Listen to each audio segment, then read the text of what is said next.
七八五部五一档电影，马丽艰难创业，曾毅单飞，你会为谁贡献票房？一、马丽，水饺皇后。命运一通吻她，她却报以璀璨星辰。马丽主演的水饺皇后原型便是湾仔码头的臧建和。被丈夫背叛后的她，带着2个年幼的女儿，从在香港街头摆摊卖水饺，从不敢开头叫卖，一步步成为身价超50亿的女企业家。而为了演活这位伟大的女性，马丽特意增肥，甚至连臧建和的女儿看到马丽的扮相后，都觉得回到了小时候和妈妈在一起的时光。无论是从扮相、演技还是经历，马丽都做到了最大限度的贴合，让喜剧演员来演正剧，那就是降维打击了。2、曾毅，苍茫的天下是我的爱，救命！甚至无法完整的读出片名。我说曾毅怎么年过半百上起班来了？年轻的时候只用打打军体拳，又2句，如今不仅老来得词儿，还出去接了一个不用和零花分钱的活。不仅蹭易烊千玺，我们要的是千禧年以后出生的，再不济你名里边带个千禧也行啊。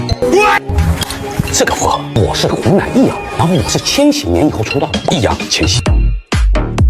还碰瓷筷子兄弟。那你说我跟我兄弟吃饭爱用筷子，我俩能叫筷子兄弟吗？这我说不了。